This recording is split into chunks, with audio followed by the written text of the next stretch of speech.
마가복음 13장 1절입니다.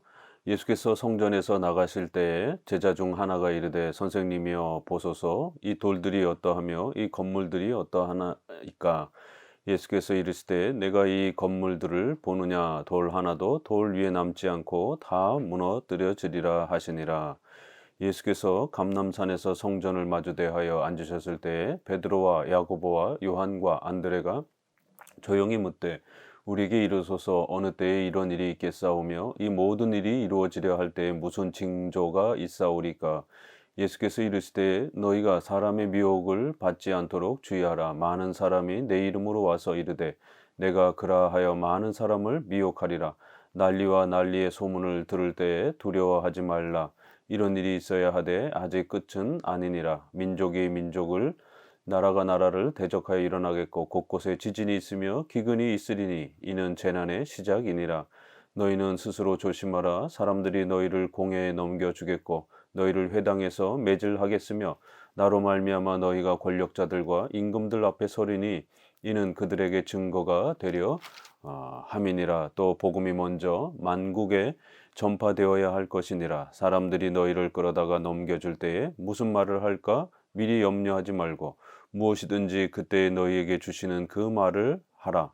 말하는 이는 너희가 아니요 성령이시니라. 형제가 형제를 아버지가 자식을 죽는 데에 내주며 자식들이 부모를 대적하여 죽게 하리라. 또 너희가 내 이름으로 말미암아 모든 사람에게 미움을 받을 것이나 그까지 견디는 자는 구원을 받으리라. 마가복음 13장은 마태복음 24장, 누가복음 21장과 더불어 종말론, 복음서에서 가르치는 아주 중요한 종말론을 소개하고 있습니다. 특별히 오늘 우리 시대에는 종말론의 이러한 혼탁함과 어지러움 때문에 특별히 시한부적인 이러한 종말론, 극단적인 그러한 내세를 강조하는 휴거와 재림의 징조와 때를 강조하는 이러한 시한부적 종말론, 또 세대주의적인 이러한 종말론, 유대주의를 회복해야 되는 이러한 시오니즘을 주장하는 문자적 영토적으로 예루살렘 땅을 회복하는 것이 마치 예수님의 재림을 그렇게 또 준비하는 것처럼 이러한 또 정치적인 또 이러한 종말론에 휘말려서 시오니즘, 메시아닉주 뭐 이러한 백투 예루살렘 운동 이런 또 유대주의적인 또 이러한 세대주의 운동 때문에 종말론이 더욱 혼탁함을 일으키고 있습니다. 과연 성경적인 종말론은 어떠해야 되는 것인가 라고 했을 때에 항상 조심해야 되는 것은 이렇게 시한부 종말론이나 또 음모론 또 이러한 또 세대주의에서 펼쳐나오는 여러 가지 또 뭐 딥스테이트라든가 단일 정보라든가 또 이런 음모론적인 여러 또 이러한 또 해석이라든가 또 최근에 백신 또 음모론이 코로나 사태를 터지면서 백신 맞으면 2년 안에 죽는다라고 하는 이러한 다양한 음모론들 이런 모든 부분들이 결국에는 비성경적인 이러한 세대주의적 해석에서 또 영향을 받은 것입니다. 우리 성경적 종말론은 현재와 미래를 동시에 강조하는 그러한 균형 잡힌 종말론입니다. 이거를 우리가 시원적 종말론이다. 조직신학에서 이렇게 표현합니다. 시작과 종말 전체를 하나님의 작정과 섭리 안에서 펼쳐가시는 그러한 하나님의 섭리적 종말론. 그래서 시원, 시작이 있고 종말이 있는 이러한 시작도 우연히 생긴 게 아니라 종말도 우연히 이루어지는 게 아니라 시작과 종말 전체가 하나님의 작정과 섭리 안에서 이루어진다라고 하는 시원적 종말론 이렇게 표현하기도 하고 섭리적 종말론 이렇게 표현하기도 하고 현재와 미래를 균형 잡히게 동시적으로 강조하는 그러한 종말론이기도 합니다. 그러나 이미와 아직이라고 하는 이러한 already not yet이라고 하는 이러한 형태의 현재적 그러한 종말과 미래적 종말의 이러한 동시성을 강조하는 이제 이러한 그 표현법이 있는데요. 이것은 신정통주의 바르트라든가 또 이러한 신정통주의, 신자유주의 학자들이 소개하고 있는 그러한 변증법 철학 정반합이라고 하는 이렇게 현재와 현재도 아니고 미래도 아니고 끊임없이 그 현재와 미래의 중간쯤에 이렇게 서서 결국 그 시간을 자기 스스로 결정하면서 끊임없이 미래를 만들어 가야 된다. 이런 식의 이 변증법 철학에서 나온 그러한 종말론적 표현입니다. 그렇기 때문에 이미와 아직이라고 하는 이러한 표현을 마치 성경적 종말론의 그러한 표현처럼 주장하는 또 목회자들이 많이 있는데, 이거는 현대 철학의 영향을 받은 그러한 종말론적 표현이기 때문에 가급적 우리 개혁주의 성도들은, 목회자들은 사용하지 말아야 되는 것입니다. 이런 자세한 내용은 조직신학에서 조금 더 소개를 하니까 조직신학에서 참고하고요. 자, 마가복음 13장은 이 돌들이 어떠하며 이 건물들이 어떠하나이까 라고 하면서 제자들이 여전히 예수님이 소개하는 그리스도의 나라, 하나님의 나라를 결국 영토적이고 물질적인, 또 이스라엘 땅에 펼쳐지는 또 다윗의 그런 왕국의 확장과 재헌, 또 그리고 성전을 중심으로 하는 그러한 영토적 왕국처럼 이렇게만 자꾸만 이해하고 있는 것을 보게 됩니다. 그래서 예수님은 또 이 기회를 이용을 해서 결국 예수님이 주시고자 하시는 나라는 그러한 물질적 나라가 아니라 영적인 나라라고 하는 이제 이러한 종말론의 올바른 내용을 또 가르쳐 가시는 것을 봅니다. 그리하여 제자들이 생각하고 있었던 그런 화려한 성전, 또 영토, 또 정치적인 권세, 이런 모든 부분들이 결국 이 큰 건물들을 보느냐, 돌 하나도 돌 위에 남지 않고 다 무너질 것이다. 너희가 생각하는 그러한 방식들은 전부 다 없어질 것이다라고, 너희가 생각하는 그러한 방식의 종말론은 옳지 않은 것이다라고 엄중히 꾸짖습니다. 그리고 이제 이 돌 하나도 남지 않는 이 멸망의 사태는 예수님이 AD 30년 전으로 이제 사역하셨기 때문에 대략 한 70년쯤에 로마 티투스 장군에 의해서 예루살렘이 완전히 초토화되고 성전이 다 파괴가 되는 완전한 그러한 파괴적 그러한 또 이런 침략이 발생이 되어집니다. 바로 이러한 다가올 그러한 심판의, 이러한 전쟁의 이러한 위협을 경고하는 표현이기도 합니다. 이렇게 항상 종말론적 예언은 구약 다니엘서에도 보는 것처럼 가까이 임할 그런 전쟁과 기근, 재난, 이런 것들을 이렇게 소개하면서 그것의 끔찍함을 이용을 해서 그리스도의 또 초림 때의 사탄의 멸망과 또 악한 자들의 그러한 심판에 대한 경고, 그래서 그리스도의 초림을 예언하기도 하고요. 또 그 다음에 더 멀리는 예수님의 재림까지 이렇게 예언해주는 종말론의 구조는 이렇게 항상 삼중 형태의 그러한 방식으로 예언을 담아내는 것이 큰 특징입니다. 가까운 사건의 이러한 실현을 통해서 먼 미래의 종말의 궁극적인 성취를 또 이렇게 비유적으로 예언해 주는 겁니다. 신약에서는 이중 예언이 되겠죠. 초림이 성취되었으니까 예수님이 오셔서 가까이 이루어질 어떤 역사적 사건의 끔찍한 또 이러한 심각한 상황을 또 예언하면서 그 예언이 실현되어질 때에 제자들이 먼 미래의 종말도 반드시 이렇게 예수님이 가까운 예언도 명확하게 이렇게 성취하신 것처럼 먼 미래의 종말도 반드시 이루어질 것이다라고 하는 이제 이러한 또 종말론적인 또 그러한 예언을 가르치는 방식으로 구약에서는 삼중 방식, 신약에는 이중의 방식으로 그렇게 소개를 합니다. 그래서 이것은 AD 70년쯤에 이러한 그 로마에 의한 침략과 또 파괴를 끔찍성을 이야기를 하면서 그리고는 그러한 심각한 전쟁의 이러한 또 참혹함을 빌어서 최후 종말에 더 참혹한 이러한 영원한 심판을 예언하는 겁니다. 어느 때에 이런 일이 있겠사오며 무슨 징조가 있겠습니까? 라고 하면서 결국 또 제자들은 종말에 대한 그 관심이 오직 그냥 시간하고 어떤 징조적 사인, 현상, 여기에만 관심을 갖고 있는 것을 보게 됩니다. 이 인간의 한계인 것입니다. 자신의 미래를 알고 싶어 하는 이런 지나친 헛된 호기심, 또 그 다음에 이러한 종말의 끝에 이러한 또 시간과 그러한 현상을 알고 싶어하는 또 이러한 헛된 호기심. 오늘 우리 시대에도 시한부 종말론이라든가 세대주의자들이 자꾸만 휴거를 주장하고 그러한 또 세대주의 종말론은 특정한 시간을 계산하고 또 특정한 어떤 역사적 사건과 국가와 사회적 어떤 특별한 사건들을 자꾸 예수님의 재림 직전에 일어나는 현상과 징조로 자꾸 해석함으로 인해서 사람들을 공포로 몰아가는 이런 공포적 해석, 공포적 마케팅, 이런 공포적 신앙 형태로 사람들을 결국 협박하는 이제 이러한 형태의 해석법을 사용하는 것입니다. 제자들도 바로 이런 종말론에 대한 올바른 이해가 없다 보니까 언제 일어납니까? 무슨 현상이 나타날 겁니까? 여기에만 관심을 갖는 것이에요. 그래서 예수님은 이 때와 현상에 대해서 철저하게 꾸짖고 책망하면서 너희가 궁금해해야 할 것은 이러한 시간과 현상에 대한 것이 아니라 오히려 다른 것이다라고 이렇게 이제 권면을 해주는 것입니다. 5절부터 보면 사람의 미혹을 받지 않도록 주의하라.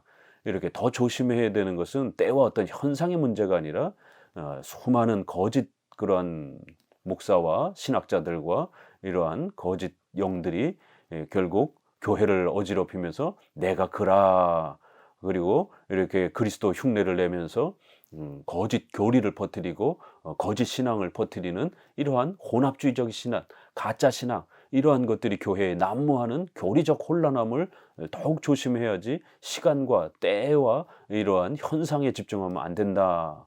오히려 난리와 난리의 소문을 들을 때 두려워 말라 하되 아직은 끝이 아니다. 이렇게 아주 명확하게 이런 어떤 재난, 전쟁, 지진, 질병 이러한 사건들이 벌어졌을 때 이것을 끝에 어떤 현상과 시간으로 해석하면 큰일 난다라는 겁니다.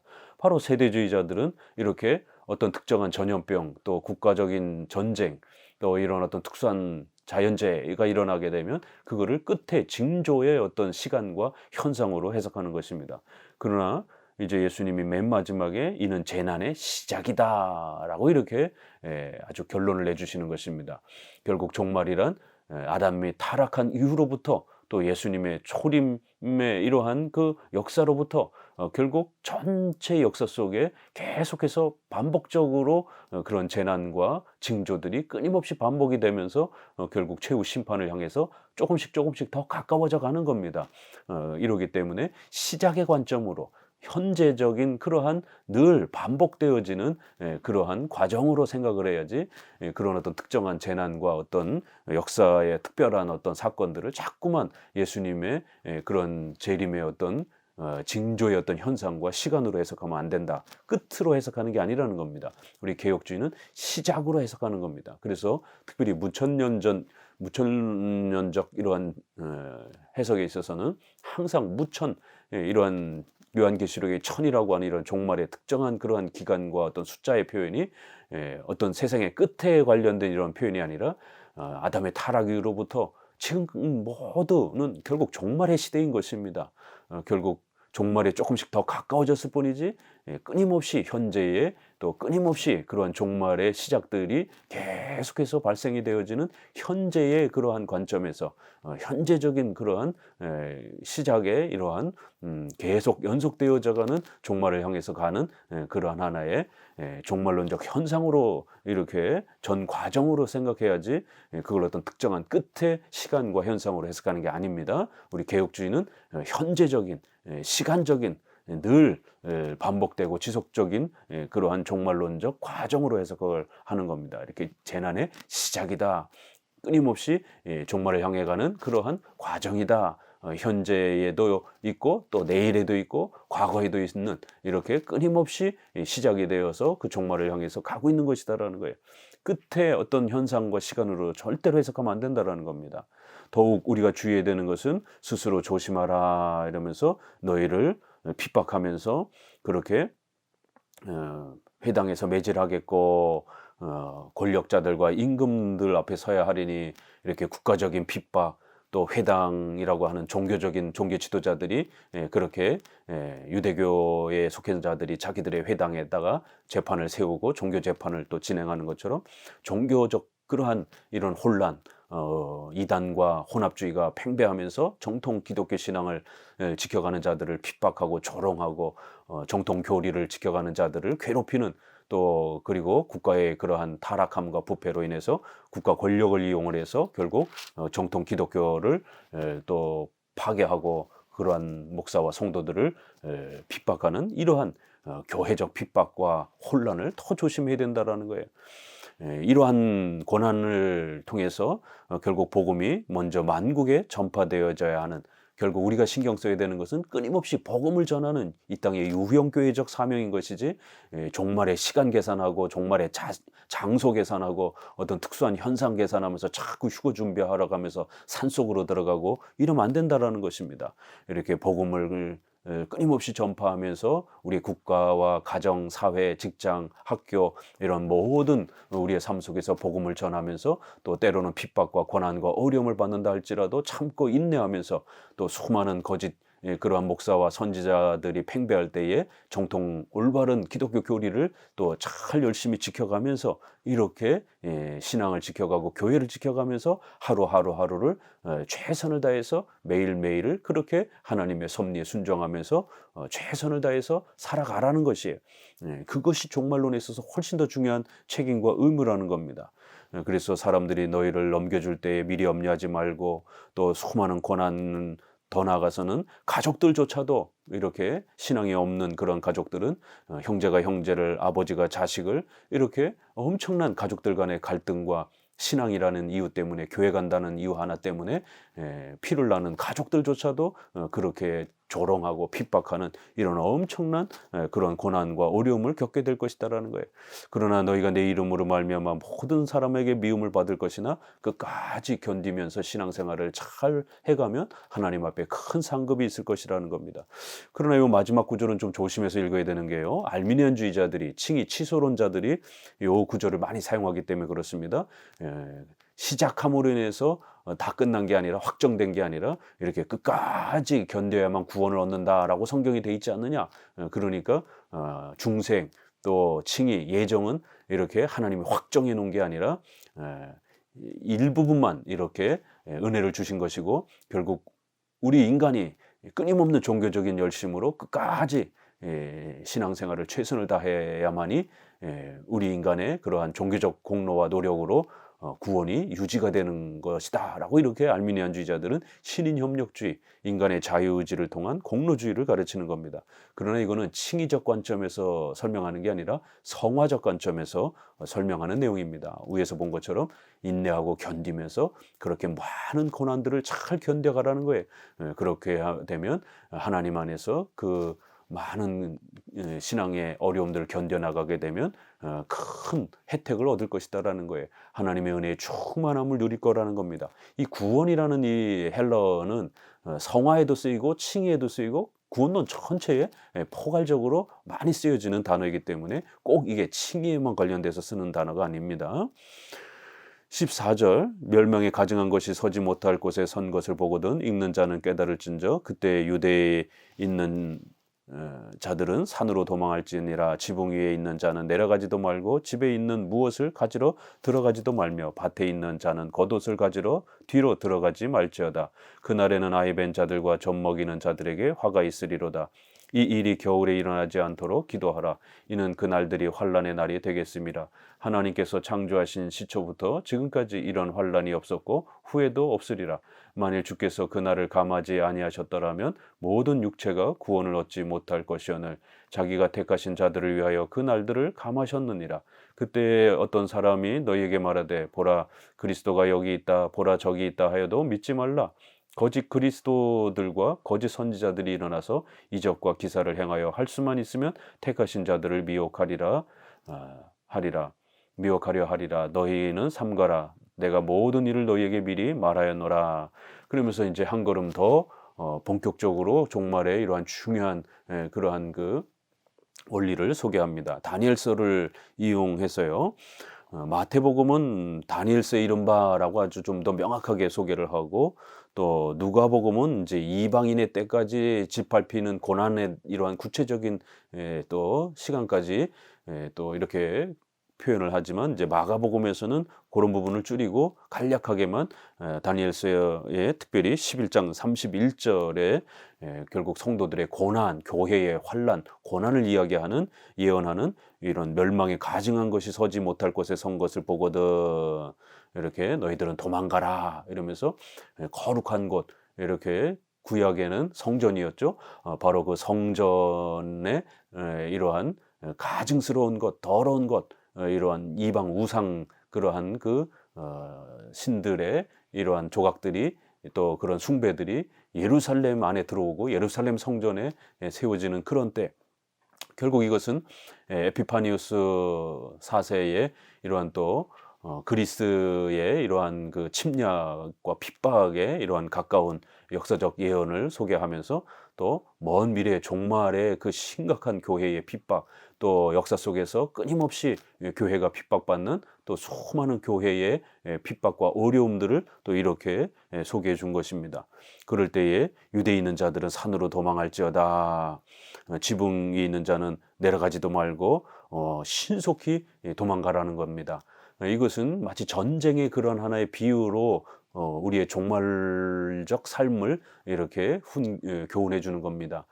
결국 이런 전쟁이 오게 되면 어떻게 합니까? 신속하게 도망가고 빨리 생명을 구하기 위해서 피신을 해야 되지 않습니까? 그런 것처럼 이런 수많은 환난과 핍박과 악한 영들에 의해서 그런 교회가 어려움을 당하고 그럴 때에 교회는 신속히 이러한 어려움들을 잘 대처하라는 것이에요. 그리고 겨울에 일어나지 않도록 기도하라 그러면서 아이벤 자들과 젖 먹이는 자들에게 화가 있다. 이것은 그들에게 더 특수한 무슨 죄가 있어서 그런 게 아니라 전쟁이 일어나게 되면 아이들과 노약자들 또 임신부들은 도망하기가 어렵지 않습니까? 그렇기 때문에 전쟁의 이러한 심각함을 이렇게 이야기해 주는 겁니다. 바로 이러한 것들을 통해서 환난과 고난의 핍박이 극심한 이러한 때를 강조해 주는 것입니다. 겨울에 일어나지 않도록 기도하라. 겨울에는 도망가기가 훨씬 더 어렵잖아요. 그렇기 때문에 그 날들이 환난의 날이 될 것이다. 이렇게 하나님이 창조하신 시초부터 지금까지 이런 환난은 없었고 후회도 없으리라 이러면서 결국 엄청난 고난과 핍박이 교회 시대에 반복적으로 계속될 것이고 결국 종말 마지막 시대엔 더 극심한 환난이 이렇게 주어질 것이다라는 거예요. 이렇게 교회 시대 전체는 환난과 핍박과 고통의 이러한 교회를 핍박하는 악의 세력들이 이렇게 창궐하는 그런 시대를 우리가 종말론적 삶으로 그렇게 겪을 수밖에 없다라는 것입니다. 왜냐하면 아직은 악한 영과 사탄이 활동하는 시대고 불신자들이 존재하는 그런 시대이기 때문이라는 겁니다. 그러나 이제 성도들과 교회를 위로하기 시기를 20절에 만일 주께서 그들의 날들을 감하지 아니하였다라면 모든 육체가 구원 얻지 못할 것이라 이러면서 자기가 택하신 자들을 위하여 그 날들을 감하셨다. 그러나 이렇게 환난과 핍박이 아무리 많다 할지라도 절대로 교회를 하나님이 버리지 않는다라는 겁니다. 그 환난의 날들이 교회를 집어삼키지 못하도록 하나님의 작정과 섭리와 절대 주권으로 또 그러한 사탄과 악한 영들의 공격을 막으시기도 하시고 그래서 환난을 줄이기도 하고 또 환난의 시간과 정도를 낮추어서 우리 성도들이 또 안전하게 피신할 수 있도록 또 안전하게 신앙생활할 수 있는 또 그러한 또 힘을 공급해 주시겠다라는 겁니다. 이건 우리가 다니엘서 7장 25절 또 12장 7절 요한계시록 12장 14절 이렇게 보면 한때, 두때, 반때 이렇게 시간에 이런 표현을 쓰면서 성도들의 환란이 한때, 두때, 반때 이렇게 소개를 합니다. 그래서 칼빈은 한때 이렇게 특정한 시간 동안 엄청난 고난을 겪는다라는 겁니다. 두때 또 어떨 때는 2배 이상으로 늘어나서 교회가 어려움과 환난을 겪을 것이라는 거예요. 그러나 반때 그렇지만 하나님의 주권과 섭리에 의해서 그런 고난은 신속하게 반의 반으로 줄어들면서 성도들이 또 살아날 수 있도록 성도들이 숨을 쉴 수 있도록 이렇게 도와주실 것이다라는 겁니다. 이게 교회 역사라는 것입니다. 때로는 극심한 환난이 찾아오기도 하고 또 하나님께서 그 환난을 줄여주기도 하고 이렇게 해서 또 교회가 유지되면서 종말을 향하여 계속 살아간다라는 거예요.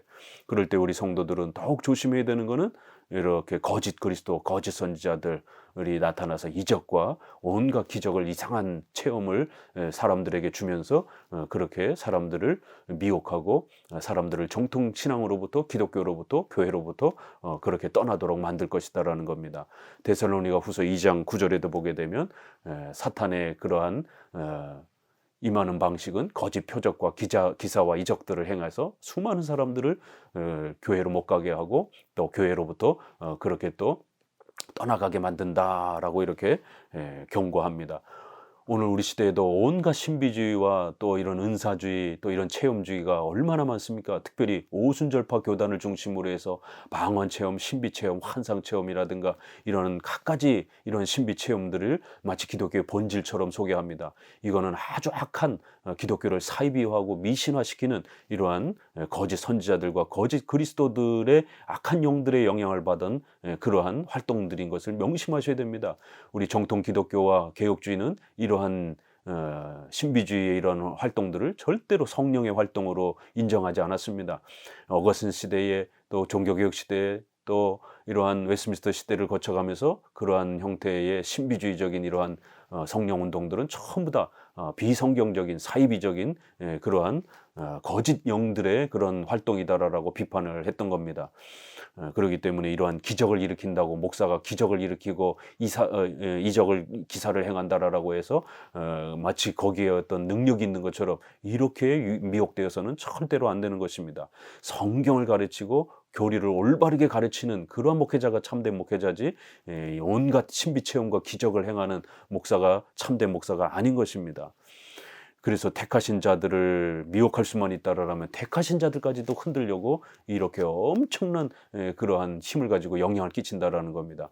그렇기 때문에 성도들은 더더욱 조심하면서 올바른 목회자 아래서 성경을 배우면서 이런 환난을 잘 참으면서 매일매일을 최선을 다해서 신앙생활하는 것, 이게 중요하다라고 이렇게 섭리적 종말론을 가르치는 겁니다.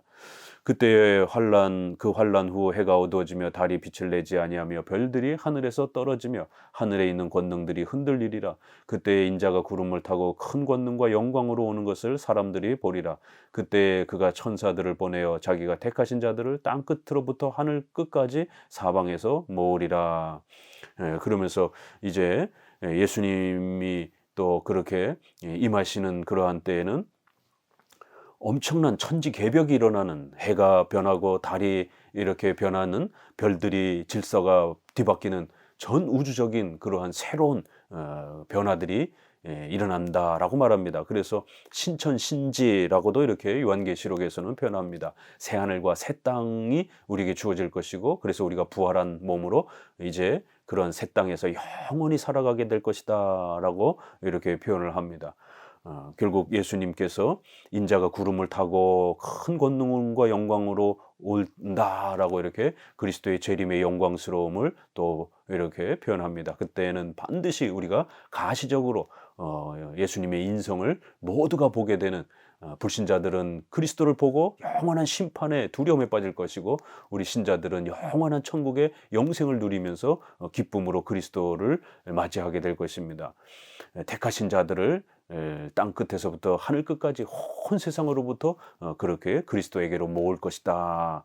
한 사람도 빠짐없이 그렇게 하나님의 택하신 백성들, 예정된 백성들을 그리스도의 나라로 이끄실 것이다 라고 말하고 있습니다. 데살로니가전서 4장 17절에는 이렇게 올려진다, 하늘로 올려진다라고 이렇게 표현되어 있습니다. 그러나 복음서는 전부 대부분 끌어모은다 이렇게 표현되어 있습니다. 그렇기 때문에 데살로니가에서는 이런 특수한 이렇게 올려진다라는 이 표현 하나 가지고 마치 휴거론을 제시를 하면서 이렇게 종말의 특수한 현상으로 성도들이 하늘로 날아가는 것처럼 이렇게 해석하는 휴거론은 잘못된 해석입니다. 그리스도에게로 나아가는 이 영광스러움을 이렇게 모은다, 또 이 지상의 이러한 부패하고 악한 땅으로부터 영광스러운 하늘로 옮겨간다 이렇게도 표현을 하는 것이고, 또 영광스러운 몸으로 변화된다라고도 말을 하고, 또 이렇게 그리스도 품으로 또 안긴다, 아브라함의 품으로 나아간다, 또 이렇게 표현하기도 하고, 이렇게 성경에서는 그리스도께로 나아간다는 것을 이렇게 다양하게 표현하고 있는 것입니다. 28절 무화과 나무의 비유를 배우라. 그 가지가 연하여지고 잎사귀를 내면 여름이 가까운 줄 아나니, 이와 같이 너희가 이런 일이 일어나는 것을 보거든 인자가 가까이 곧 문 앞에 이른 줄 알라. 내가 진실로 너희에게 이르노니 이 세대가 지나가기 전에 이 일이 다 일어나리라. 천지는 없어지겠으나 내 말은 없어지지 아니하리라. 그러나 그날과 그때는 아무도 모르나니 하늘에 있는 천사들도 아들도 모르고 아버지만 아시느니라. 주의하라, 깨어있으라. 그때가 언제인지 알지 못함이라. 가령 사람이 집을 떠나 타국으로 갈 때에 그 종들에게 권한을 주어 각각 사물을 맡기며 문지기에게 깨어 있으라 명함과 같으니 그러므로 깨어 있으라 집주인이 언제 올는지 혹 저물 때 일는지 밤중 일는지 닭 울 때 일는지 새벽 일는지 너희가 알지 못함이라. 그가 호련히 와서 너희가 자는 것을 보지 않도록 하라. 깨어 있으라. 내가 너희에게 하는 이 말은 모든 사람에게 하는 말이니라 하시니라. 그러면서 이제 마지막 권면을 합니다. 마지막 권면은 두 가지의 비유를, 무화과 나무의 비유를 이렇게 들고 그 다음에 타국으로 가면서 종들에게 이렇게 권한을 주는 그러한 집주인의 비유 두 가지를 들어서 결국 성도들은 때와 이러한 현상에 집중하지 말고 오직 하나님이 맡겨주신 이러한 사명을 잘 감당하면서 깨어서 그렇게 열심히 하루하루를 최선을 다하며 살아가라는 것, 이것이 가장 중요한 그런 종말론의 교훈이다라고 이렇게 가르칩니다. 이렇게 무화과 나무를 이야기하면서 잎사귀를 내면 여름이 가까운 줄 아는 것처럼 이렇게 나무가 이렇게 성장하고 또 자라는 이런 모습을 보게 되면 분명히 그 때가 있고 또 언젠가는 열매가 맺어질 때가 있는 것처럼 이렇게 우리 기독교의 역사도 예수님의 초림이 있는 것처럼 또 예수님의 재림은 반드시 인자가 가까이 문 앞에 이르게 될 것이다. 이렇게 나무가 열매를 맺고 때가 무르익는 것처럼 결국 이 역사와 이 모든 세계도 하나님께서 시작하셨고 이제 마칠 때가 분명히 있다라는 겁니다.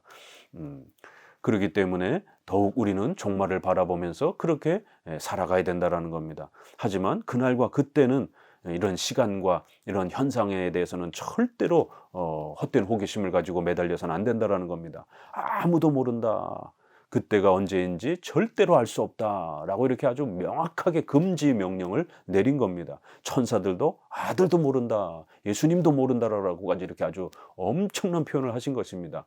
예수님은 신이시기 때문에 아시죠. 그러나 인성의 관점에서는 예수님도 모른다라고 얼마든지 말할 수 있는 겁니다. 아버지만 아시는 전능하신 하나님의 절대 주권의 영역에 속해 있는 거기 때문에 절대로 시간 계산하거나 그런 어떤 장소나 현상을 계산하면 안 된다라는 것입니다. 그런데 제세례파가 결국 시간을 계산하면서 종말론의 이러한 시간, 장소, 자기들만이 그렇게 택자라고 하는 그러한 선민의식에 빠져서 자기들이 머문 그런 장소에 재림이 임하는 것처럼 시간과 장소와 사람들을 특정화시켰습니다. 이런 현상은 최초의 몬타니스라고 하는 이단이 150년쯤을 예수님의 재림으로 계산한 이후로부터 제세례파가 또 그렇게 시간 계산을 했고요.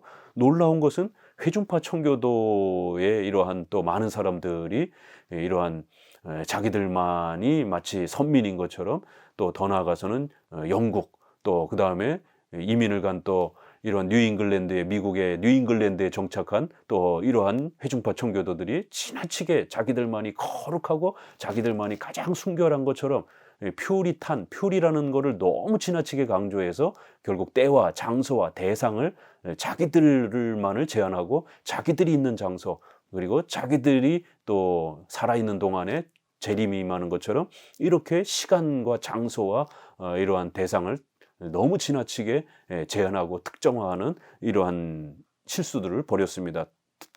회중파 청교도 중에 토마스 구딘과 같은 경우는 1664년에 예수님이 재림하신다라고 이렇게 시간을 계산했고 그래서 동료들로부터도 많은 지탄을 받기도 했고 또 시간이 틀려가지고 또 다시 수정해서 계산을 하기도 하고 이런 실수들을 반복했습니다.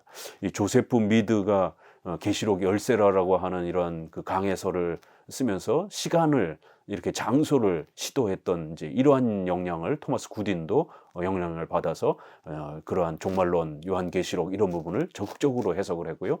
회중파 청교도들이 주로 이러한 자기들만이 선민이라고 하는 자기들이 있는 곳에 재림이 임할 거라고 하는 지나치게 이러한 순결주의에 대한 극단적인 이러한 엄격성 때문에 이런 종말의 시간과 장소를 계산하는 이러한 실수들을 많이 했습니다. 결국 1700년에 이러한 시도들이 1800년으로 넘어가면서 결국 다비라든가 스코필드와 같은 세대주의자들이 등장하게 된 배경이 되었고 결국 이런 세대주의자들이 적극적으로 휴거론을 주장하면서 시간과 장소를 특정화하는 이러한 실수들을 오류들을 계속해서 범했던 것입니다. 그래서 우리가 회중파 청교도들의 이러한 부분은 그들의 교회론도 장로교와 많이 다르지만 특별히 종말론도 상당히 주의해서 읽어야 됩니다. 우리 이제 개혁주의와 많은 부분에서 이런 부분들이 다릅니다. 결국 종말에 있어서 가장 중요한 것은 깨어 있으라, 주의하며 깨어 있으라, 깨어 있으라를 4번이나 이렇게 강조하면서 내가 너에게 하는 이 말은 모든 사람들에게, 너희의 후대에 속해 있는 모든 후손들도 동일하게 들어야 되는 이러한 종말론적 교훈이다. 종말은 현재만 강조하는 기복주의도 잘못된 거고, 내세만 극단적으로 강조하는 이런 또 세대주의적 시한부 종말론도 잘못된 것이다라는 겁니다. 현재와 미래를 각각 존중하면서 현재에서는 섭리적 사명을 감당하며 유형교회적 사명을 잘 감당하면서 또 우리 개인의 죽음의 때를 또 착실하게 잘 바라보며 준비하면서 또 영원한 또 최후 심판과 재림 때를 사모하면서 이렇게 현재와 미래를 동시적으로 섭리적 종말론 안에서 그렇게 책임감을 감당하면서 살아가는, 이것이 가장 건강한 종말론인 것입니다. 감사합니다.